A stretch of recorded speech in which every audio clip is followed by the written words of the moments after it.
welcome to this episode of the Reset Podcast. I'm your host, Lauren Mignot. This is part of my fabulous 29 Days of Magic series where I interview 29 phenomenal Black women for 29 straight days.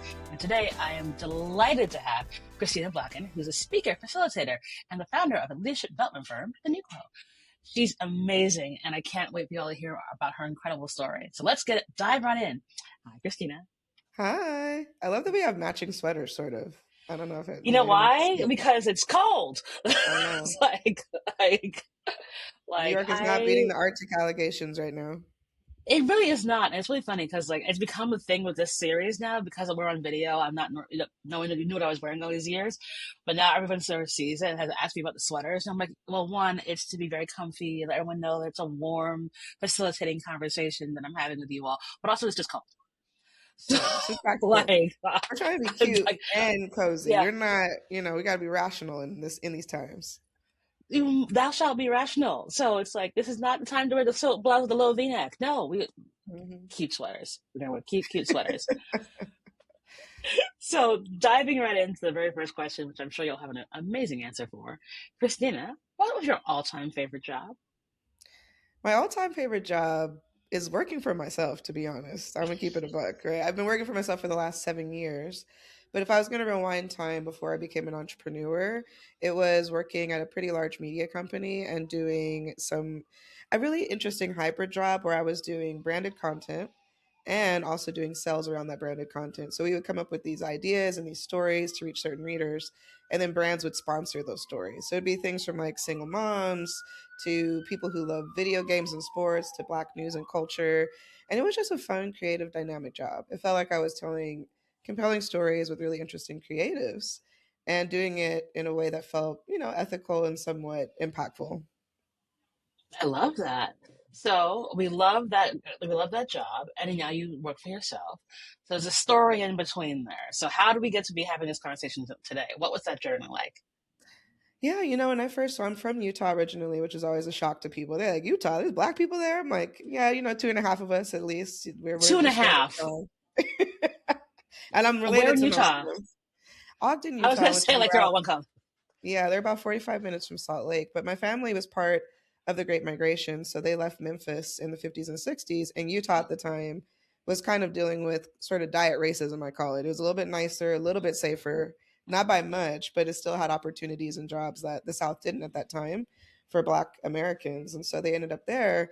And when I was in Utah, I really had this dream and aspiration to be a writer or a storyteller. I always loved stories. And I learned very quickly that storytelling has this huge impact on how people perceive things and how they believe, whether it's the stuff they see on TV or the stories they get from church or from school. And so I was like, oh, this is a really powerful tool. Like, I wonder what I could do if I was able to create stories that change people's minds. So I come to New York for college. I went to Cornell University. And when I graduated, I was like, well, I'm not going back to the Mormons and Mountains because I don't know if that's going to be a fit for my career. So I ended up in New York City at a law firm, a litigation firm. And I thought, I'll do legal briefs and change the world one case at a time. And I ran into some pretty toxic culture, like most corporations have, a lot of hierarchy and rigid pecking order and a lot of limited stories around leadership and power. So from there, I moved into nonprofit after a while because I thought that would be a bit better. And I ran into the same problems. So I kept seeing that, we have these really rigid beliefs and stories around leadership and power and who can have a voice, who can be seen. How do we change that? And how does story play an impact on it? So I started doing research on story and its impact on belief and behavior and started teaching around storytelling frameworks on the side while building, the Nucleo at the time. This was around 2014. And then I saved up what I called my fuck you fund. I don't know if you could bleep that out, or F you fund. That's what I called it. No, we literally allow that in here. I encourage it because honestly, fuck it all. So, right. Ahead. So I saved up that money, which is around $20,000 at the time. And I was like, once I save up enough to cover a bit of expenses for a few months, I'll quit my full-time job and go into teaching storytelling as a tool for behavior change full-time. So that was in 2019. And I was getting good momentum. I was getting some Fortune 500 companies. I'm moving along in terms of a model that's about teaching in person and helping people with story. And then the pandemic hit. So I was like, it's not safe to be in person in a pandemic situation. So I ended up adding digital tools and webinars and other ways to reach people, and was able to scale the company to training 25,000 people in the last 7 years because of it. But it was one of those things where I was like, well, we're in this time where attitudes around bias and power and leadership are in kind of a tailspin. Like before, we had some positive support around 2020 up to like 2023. And then there was this huge backlash and setback. And so I've been navigating and pivoting through all of that. But I don't regret taking the path. I think if I hadn't done it, I wouldn't have been able to make the impact I've had or have the control of my time and the kinds of things I'm building and the ways that I live in integrity, where I really feel like the things that I do are really in line with my values, where before that was always kind of at odds. It's hard to do certain things in certain companies when they're built on certain policies that are just fundamentally inequitable and not great. I fully understand, girl. I mean, and it's interesting because we're at this, very unique moment where folks need to actually hear from intelligent women like you and be like, "Do y'all want to make money or no?" Because if you do, I can help you, and if you don't, then it's not gonna work for you. Right. That was one reason why I did it, because I was like, oh, I didn't realize if I was working just for myself and doing similar work, I could make triple the amount of money. Like I've been able to generate so much more income, multiple six figures over multiple years on my own in ways that I never would have been able to in a corporation because of just the way politics worked, the way that they like to increase salaries. Although, a side story, I did at one point ask for a 20% raise and got it at one of the companies, the media company that was like the last job that I had. I ended up finding out because all of our coworkers told each other on my team what we were making, because we were like, let's be nosy and transparent. Like, what you making? What you getting paid? And we all Right. found out that the least senior person on the team, who happened to be the only man on the team, was making like 20% more than all of us. And he had the least experience in the industry. And so I ended up putting a proposal together to advocate for my track record and the impact I had on the company and the things I wanted to do going forward that would be of benefit to them. And being like, hey, by the way, I would, love a 20% increase in my salary because it meets that. And my boss at the time was like, if you're going to ask for a raise, this is how you do it. So he ended up giving it to me, surprisingly. But I was like, oh, I'm being underpaid. So advocating for yourself and knowing your worth, especially because women of color are almost always chronically underpaid and undervalued, is so important. Even working for yourself, a lot of people who go on to their own do not charge the right prices. Their costs are too high. They get into these, living project to project without any kind of safety net or security. And so I always advocate to people, don't just willy nilly quit your job, create a financial structure that makes sense. And that's why I ended up saving up for 5 years before I quit and went on my own. I was building on the side and getting clients and testing products and doing market research and all those things while I had a full time job, which is kind of wild. I know some people are like, Ryan, when did you have time to lotion and eat your broccoli and like whatever? But I did balance it and make it work. I don't have all that energy now. I don't know if the pandemic sucked it away from me, but at least at the time I was dedicating about 20 hours a week outside of work to building a company slowly over time on my own accord. And so that's one path you could take, bootstrapping and self-funding and doing it on your own terms, which I think everybody should take a crack at to some degree, even if you're just having it be a small supplementary thing to your income. Because I think depending on one sole income from an organization is very dangerous because they are fickle. And as we can see in terms of AI and the way the labor market is changing, people are being treated even more disposable than they were before. So you have to think about risk management and how you can take care of yourself and also still do good work. And it can't always be on one salary. It can't. It really can't. And it honestly doesn't matter how big your salary is, because there's so well, obviously we're seeing it right now with hundreds of thousands of Black women out of work, and many of them are like of senior, making well over $200,000 a year, and then all of a sudden they're not. Yep. And then it's like, well, that was the only job they had, and it's like you didn't have that side hustle, one, because like life, uh, or the job they were having like didn't afford them the opportunity to even try to do that. So yeah, I think it's imperative that folks understand that they have other skills. Like, how did you kind of tap in to know that, like, oh, I'm Christina and I can do this, and this is a marketable skill? Well, it really started at the nonprofit because I got put in a position where I was building storytelling campaigns to motivate young people to get involved in social issues. So we'd build text messaging, storytelling, and email marketing and social media, where it was really groundbreaking 10 years ago to reach people that way. And we would put ideas and information into narrative format and it would get people to do stuff. We were getting, I think at the time, by the time I finished my work, there was 300,000 young people that I had engaged with and motivated through story. So I was like, oh, this is a powerful tool that you can use for good and for bad. It's not a neutral tool. It could be applied either way. And when I started seeing how powerful that was and understanding the science behind it and the psychology of narrative and how it affects what people do and what they think, I then started to apply it to my own sort of conversational problems, relational problems, and really tweaking and refining my own methodology and framework. Because I was like, oh, I'm doing this for somebody else, for their passions and their campaigns and ideas. Why don't I apply it to the problems I care about, which is different kinds of power structures and organizations that really value people at a different level and encourages them to collaborate more effectively, especially if they're different from each other. Because I had seen time and again in every industry I worked in, people had a really hard time overcoming bias. They had a really hard time working with people who were different from them. And they tended to replicate the stories they learned about power, visibility, leadership that they learned for better or for worse from their personal experiences. And so, yeah, just experimenting in field work and then extending that through a lot of research, a lot of testing, a lot of just like trial and error and seeing where the trends were going. I saw that professional development was a really growing area. I had taken a couple of professional development trainings while being in corporate, and I was like, some of these are bad. Some of them are really boring, but they get paid a lot of money to come in and do some BS. So how can I make these better and actually take And my, I also have a get paid. performance background. Yeah. So I was like, I'm a performer, I'm a singer. How do I incorporate all these unique skills and strengths in something that genuinely solves a problem?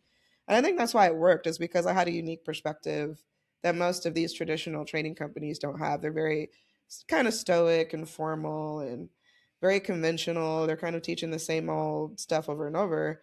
And I'm teaching completely different things while singing Mariah Carey. Like I'm just doing stuff that people are not expecting, and it actually is really why people engage with it. So I always tell people it's good to know what are your unique strengths and skills and how do you get clear on applying them to problems. So I knew like entertainment, engagement, humor, and then using research and evidence-based practices is a really unique combination, and that can help solve communication problems inside of organizations. And I just started testing it.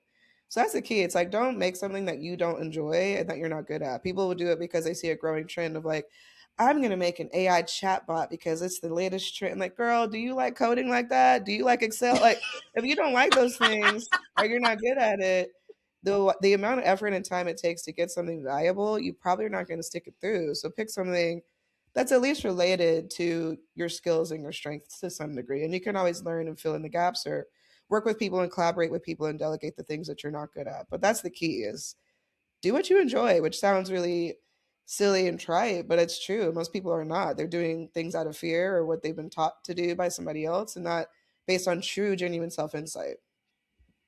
Um, Thank you for the sermon. Damn. Also, you casually mentioned that you sing like Mariah Carey. I And didn't say so like Mariah Carey. I'll be I singing some Mariah Carey. That's what I said. Not like. no, I don't want to because I'm like, overstate my skills. Okay, because I'm like, realistic. because I have now discovered that the people who know how to sing, I'm going to make them sing on the show. So we might come back to that before the end of the show. So like, Okay. there's your 5 minute warning. There's your 5 minute warning. We should sing the Black National Anthem. That's what we'll sing. No, you can sing. I cannot Oh, sing. we're not okay. We're I gonna do can't. a solo. No, this is not a duet. No, I can't sing across. I can't carry a note across the street in a bucket full of water. Like, no, how you say understand your strengths and weaknesses? I'm really good at talking. I can be kind of funny. I can be quite convincing. I can't sing for shit. So, See, that's self I insight. know So this. you're not gonna build a vocal training company based on singing, right? That's the key. It's like No. exactly know your strengths. Know your strengths. Listen, you all have our strengths. And, I think about, building that on your own and being a solopreneur for like almost a decade, it sounds like. And that is a hard ass road to go on. When you think about that and looking back on that, talk to me about a time when you had a challenge and you're like, there's no way I'm figuring this out. And then you did. The pandemic was the first one for sure because I remember one of my big clients, they were working at Burberry at the time and they were really interested in leadership and DEI training. So I had these trainings that would be a really good fit for them. And my client contact went to China. This is in February of 2020 for vacation. And I got Oh an no. email that was panicked from her that was like, listen, I don't think I'm leaving China for 2 weeks. They're doing a lockdown here. And our offices are locking down globally because of something called coronavirus. And I was like, wait a minute. What do they know that we don't? That they're locking down globally, not just in China, but their entire offices around the world. So that gave me the first signal that something was changing and could be amiss, right? So that's February. In New York City, which I've lived in now for 16 years, we started getting some warnings and some conversation around Corona, that we called at the time, COVID-19, in March. And so I knew, I'm like, well, this is big. It is different. This is not a traditional, oh, there's an outbreak in a region and that's too bad and so sad. This is a globalized thing that's going to change how we're doing everything. And I was a little panicked because I was just getting my momentum, right? I'm getting these big companies. I have just been out of work since 2019, so only maybe 6, 7 months. And I had a feeling, I'm like, I don't know when we're going to come back to in person because this is unprecedented territory. So I need to prepare for that and make a pivot. And I remember other people who are in my industry who also do training and development. They were like, girl, we're going to be back by September. September 2020, we're going to be back in stages, back in conferences. Don't worry about it. Don't stress. I said, okay, you could sit here and keep it the same. I don't believe that.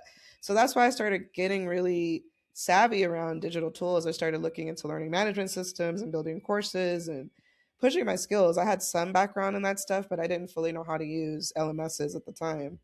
And that pivot was really powerful because one of the largest clients I got was at the end of that year who wanted a course around DEI for their moderators on their social media platforms.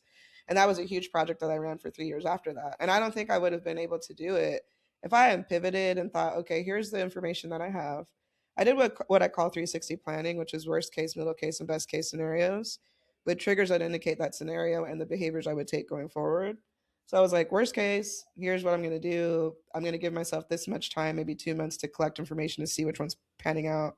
Middle case. And I end up beating my best case at the end of it. But I was stressed because I was like, I could be completely closing the doors on this new company that I've just started because of a pandemic that no one really could predict. I mean, scientists had been bringing bells and alarms about a big pandemic for a while, but nobody was listening. Do we ever listen? We're always reactive as a No, species. There was no proactive planning. And so I was none, just, it none was really whatsoever. challenging. But I think it's important to be like, well, what do I have control over? What can I do? What tools can I use? Why, how do I still meet the moment and the problems going on? And kind of going from there and not just completely panicking and giving up because we didn't have enough information to know what was going to happen. I think some people immediately assume the worst for everything. And that's not necessarily true, nor is it great to assume only the best is going to happen. You need a balanced perspective of being open and prepared for the best, the all right, and the amazing, right? So I think that's what really helped me is collecting information and trying to make plans from there. I'm kind of back in that pivoting again the last 2 years because of the backlash against DEI. So I do leadership development for corporations, nonprofits, and universities, but a lot of my work incorporates DEI principles and equity. And so all the DEI backlash that the organizations were afraid to do anything related to communications development work. And so a lot of my contracts are pulled or paused or canceled. And pivoting, I was like, well, I'll work with the public. If organizations aren't going to be committed to this and be 10 toes down as they should be, I'll go directly to the public. So I started working with New York City government, getting funding for events that were still DEI events. I just didn't call them that. And it was storytelling Right. events to get people to learn about each other's backgrounds and to be connected and overcome bias and all this stuff. And started writing weekly essays for a paid community around equity education. So I'm like, I'm going to pivot and go where I need to and position it how I need to still survive the moment. And we'll see how it all turns out. I mean, I feel good about the direction I'm in, but it's still one of those things of how are you reacting to the big social, political, and economic shifts in the world and looking forward and looking ahead, but not necessarily just giving up and throwing in the towel because I don't think that's a great use of time either. I think some people give up very easily and don't realize like the setbacks are part of it. I know a friend who's been in the DEI space for 20 years. And when Trump in 2020 in 2016 in his first term had signed some executive orders slashing all government spending on DEI, he lost like 90% of his business at that time. And he rebuilt it and was able to kind of weather it. But most of his clients were government. And so you never know. Like you could be smooth sailing for 25 years or something, and then one order, one Not executive anymore. policy can completely take away the foundation. So it's always like be ready to pivot, collect information, and thoughtfully plan for all scenarios before you just make a big assumption and a huge knee jerk reaction. Yeah, it's if you stay ready, you don't have to get ready. That's right. Uh, That's Just right. like, just keep it, always have like a backup plan of a backup plan of a backup plan. So plan A, plan B, plan C, and plan Z. And plan Z might be the most painful one, but at least you know that that is okay, the Yep. option. Yep. Um, and it takes a lot of mistakes before you realize how important plan Z is. Because, girl, I've been there. Exactly. and, and thinking about, having this like smart, practical way of understanding the world that we're in right now. What advice would you probably give to like 18-year-old Christina? I would tell the 18-year-old, I'm kind of doing it now because I'm teaching as an adjunct at Queens College, and most of my students are probably like 19 or 20, and I'm teaching strategic management and leadership there. And I would say it's important to understand that most of the things that we thought would always be permanent may not be. And so it's important to invest in yourself as a brand and as an independent individual who's giving out your skills and your ideas to organizations, but they do not have all the power. They're not more valuable than you. And don't make choices based out of the fear that you have to do these things or you must be aligned to certain stuff, because I think a lot of young people feel like I don't have a voice, I don't have any power, and that's absolutely not true. They have tons of power, especially collectively. And now in our world where information is democratized and sent with the touch of a button, there's so much more that they can do creatively to be able to build visibility and impact and have a really unique and dynamic career that's not just tied to a prestigious title or an organization that may not be around in a few years anyways. They may be defunct. All these traditional long-term legacy companies who do not adapt to the changes that are happening, who refuse to acknowledge a multicultural world, I think are going to be left behind. They're going to go extinct like the dinosaurs, possibly. So, hooking your career to organizations that don't pivot or manage change well, I don't think is very healthy or smart either. And a lot of them, I think, already know that and understand that because they're coming into an economic environment that's very different than most previous generations. And they need to be creative and thoughtful. And also, a big thing, too, is to become a really good writer and a good speaker. Because with generative AI, already people are delegating away their task and their voice around writing and compelling arguments and influence and persuasion, which is a huge part of building any kind of thing in the world, whether you work for yourself or not. So I'm like, please don't delegate away your brain to a generative algorithm that's homogenous, full of plagiarism, typically, usually wrong because it's hallucinating, and is essentially going to take away your skill of being able to have a unique, interesting, compelling perspective and voice that could take you so far in anything that you're doing. And so, yeah, becoming a strong writer, storytelling, really, that narrative stuff I was talking about, it's power. And if you become good at it, you become powerful. It's so important. I mean, I think about like my mom used to make a joke that I used to tell a lot of stories when I was little, to get me out of trouble.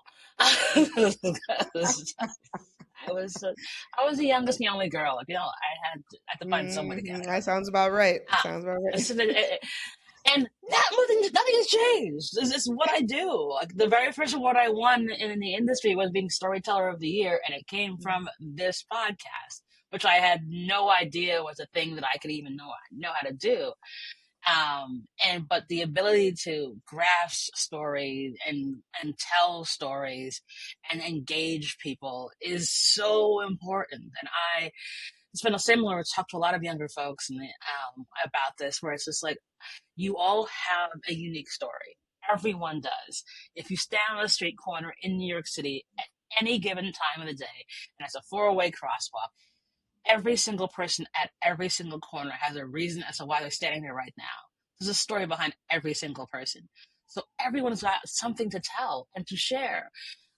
And learn how to say that, whether it's with your voice, whether it's with your writing, whether it's on video, whatever it may be, whether it's music.